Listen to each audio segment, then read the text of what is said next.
Hello and welcome to Makeshift Minis. Since today is my 1 year on YouTube, I decided to go all out.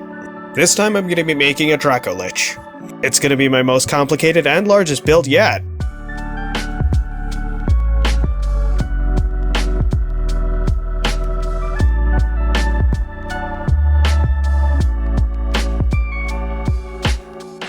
I straighten out paper clips like I usually do to make armatures. This time, however, they're going to be used for the extremities like the legs and wings. I have different plans for the spine.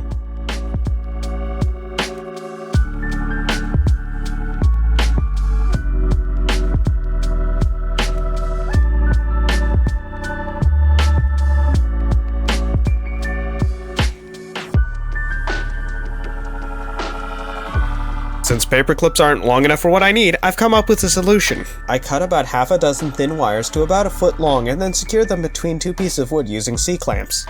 Once everything's nice and secure, I begin twisting the wires together to make a long and sturdy cable.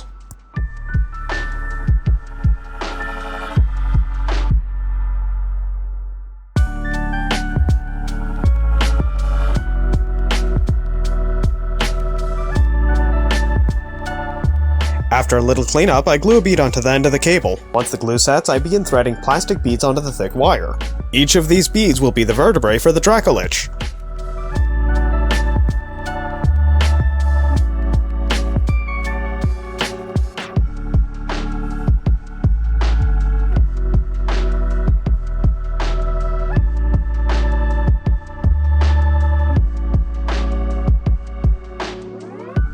After a little bit of sanding to rough up the smooth surface, I cover each of the beads in styrene. The plastic helps give it a more organic shape as well as makes things easier to attach.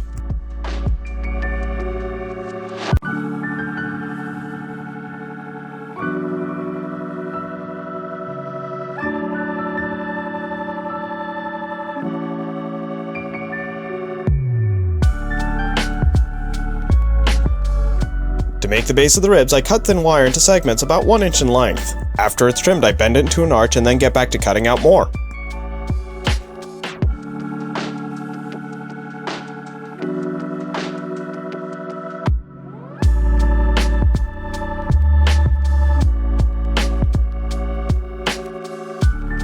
Since the ribs are small and thin pieces, I want them to be a bit more robust than just using plastic. With that in mind, I cover them in hot glue.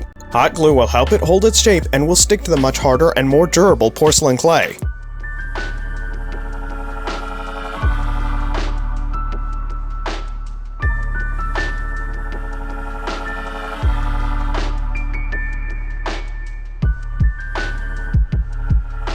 After the glue cooled off, I roll out little worms of porcelain clay and then cover each rib one at a time. This is a long and sticky process, but when everything's done, I'll end up with more than 20 ribs that aren't going to break easily.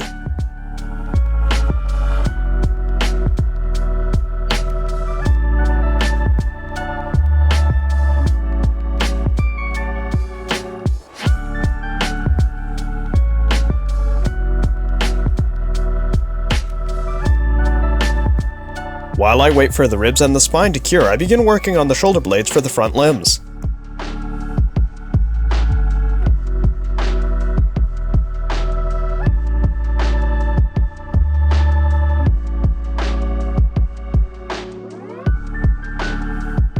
While I have the jar of acetone out, I also make the clavicle and sternum.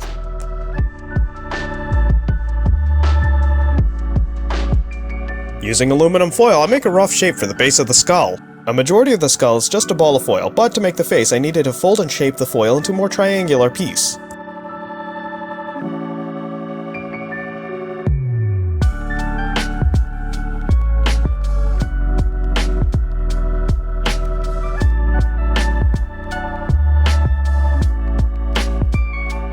After gluing the two pieces of foil together, I cover the base in plastic. I use my fingers and silicone sculpting tools to shape the plastic while it's still soft.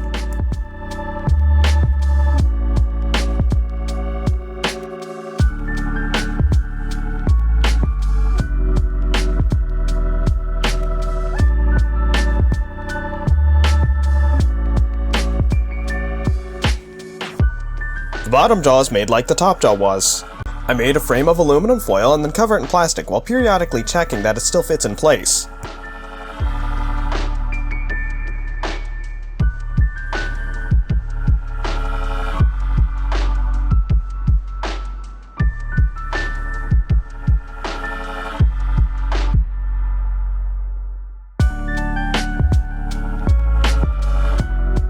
After the plastic of the skull hardens, I add more layers of detail. By putting pieces of wire in the skull, I have an armature to build the horns off of.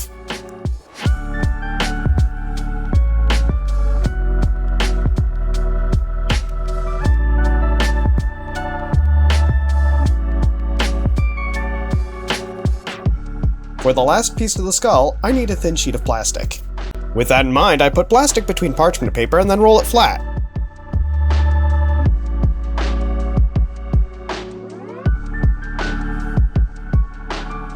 After the plastic sheet cures, I use my knife to begin making the Dracolich's teeth.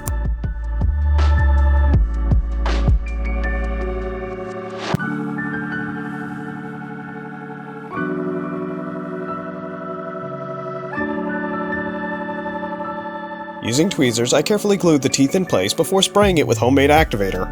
It's a bit tricky to maneuver everything even using the right tools just because of how small the parts are.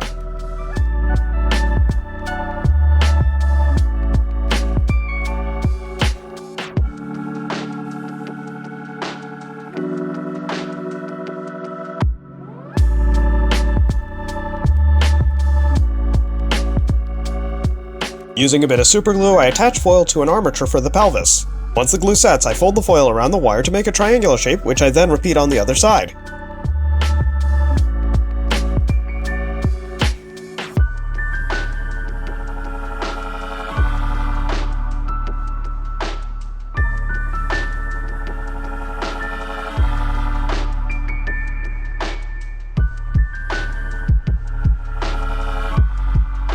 Once the base of the pelvis is finished, I cover the frame in plastic.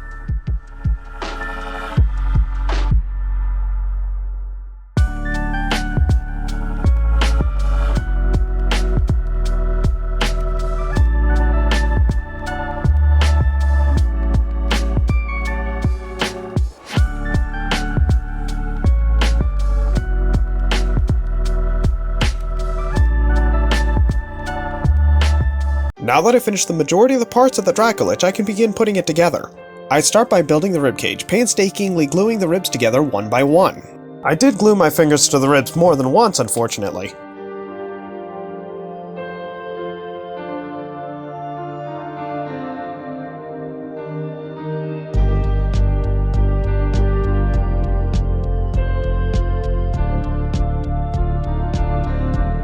Once I put together both halves of the ribcage, I can glue them to the spine.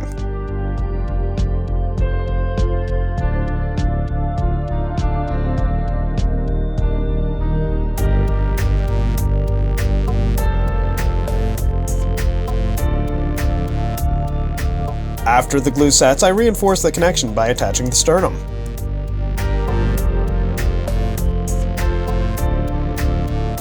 With the ribcage assembled, I glue the pelvis to 3 of the rear vertebrae.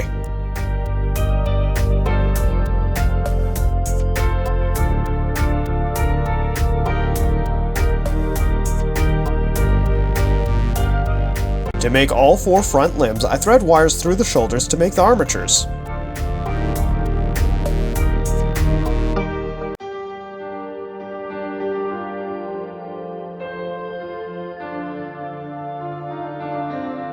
After putting a hole through each side of the pelvis, I thread wire through to make the armature for the rear legs.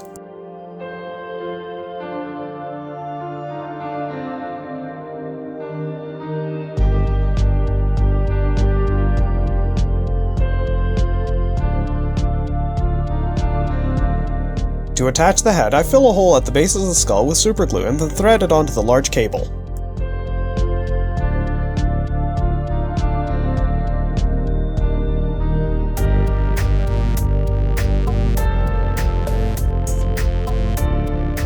Once it's in place, I spray it down with activator to make sure the skull doesn't go anywhere.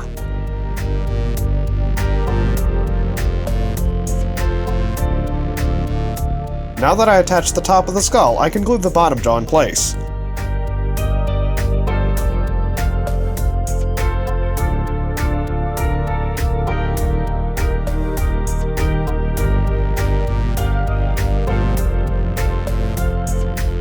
With most of the sub-assemblies finished, I get to posing the Dracolich using my pliers.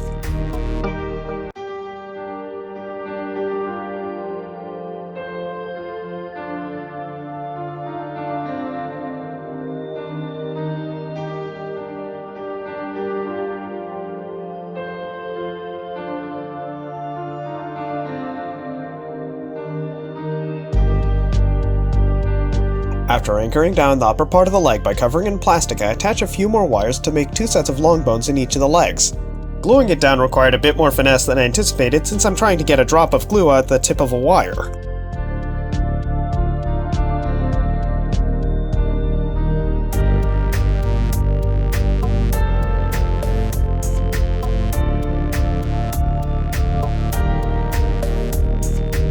Once the wires are in place, I can continue working on the legs. A sculpting tool is fairly useful for getting plastic between the long bones.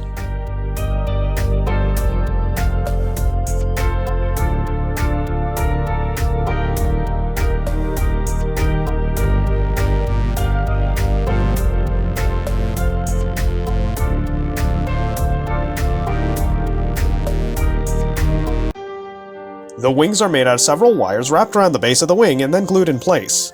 The hardest part of building the wing was holding all 3 pieces in place with one hand.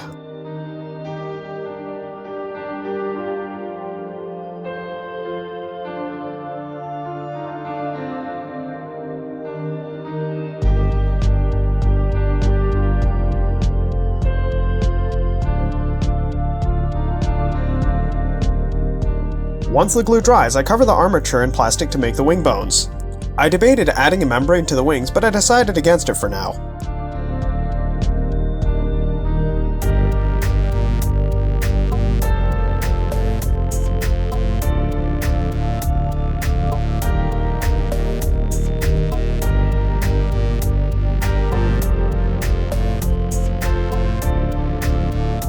Building the hind feet took some precision. This is because each foot is made of a good dozen small bones that I had to glue in place individually.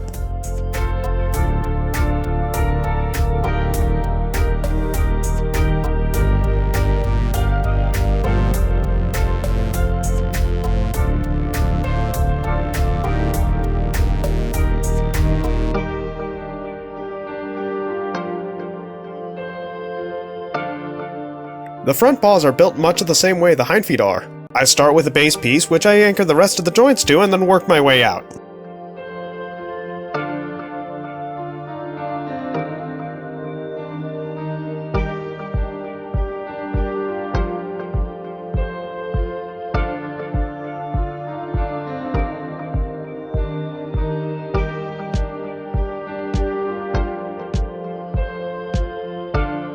The Dracolich is one of the biggest figures I've made yet, so it's not going to fit on any of the lids I have available.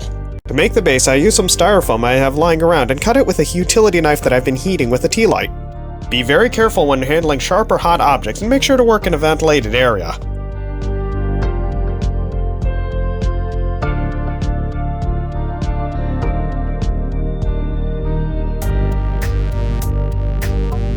I didn't want any of the glue or paint to dissolve the styrofoam, so I measure and then cut out a large piece of cardstock to attach to the top of the base.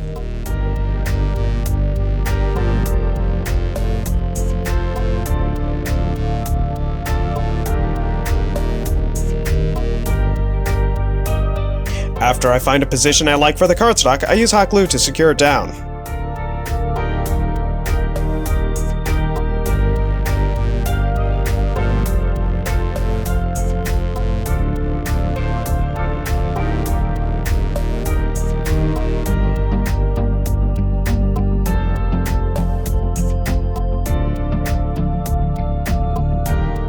With everything assembled, it's time to attach the figure to the base, and then it's off to priming.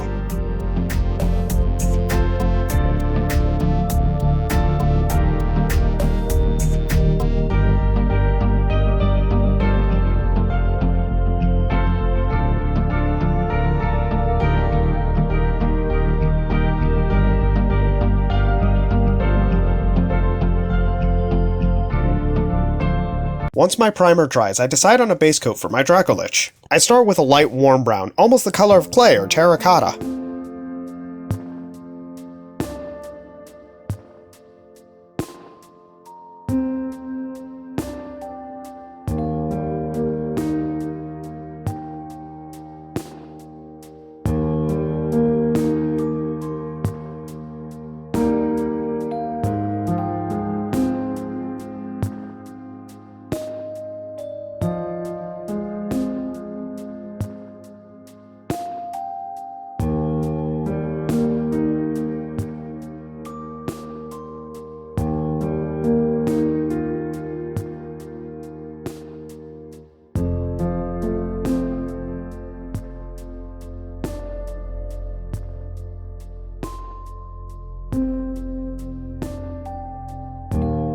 After the base coat dries, I start working on my way through lighter shades to highlight the raised areas.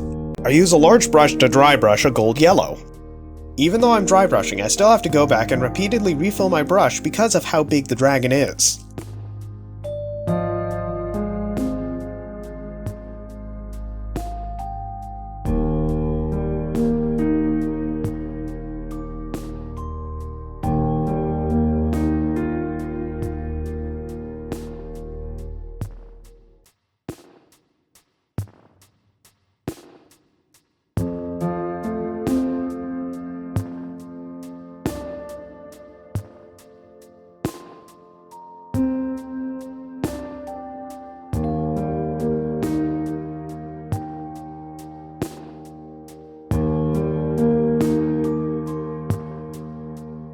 Once I'm done dry brushing on yellow, I mix in some off-white to get a nice sepia tone. At this point, you really start seeing the contrast between the base coat and the other colors.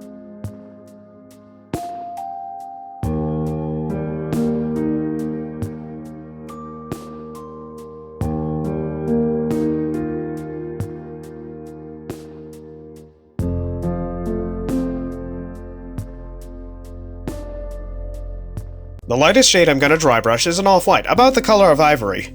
I'm glad I went with a warm brown base coat because of how much it complements the rest of the colors.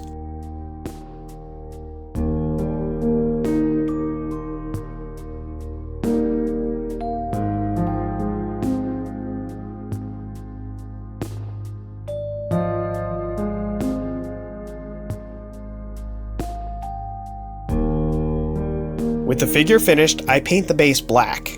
I use a large brush to get good coverage, and even then I needed a few coats.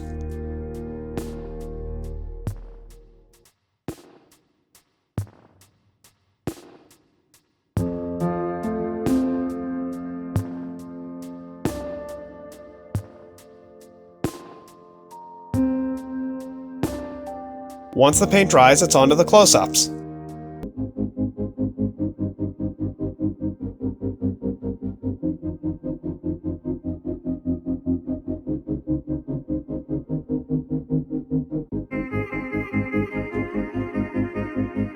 This was a thrill to build. I had to pull out skills I've been working on over the past year to get this done. Even then, it took me over 6 hours to finish.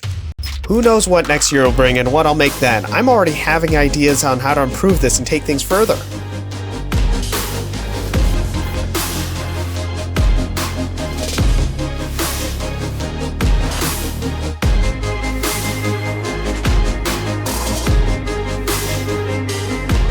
Please like, subscribe, and leave a comment down below. Take care, be well, and until next time.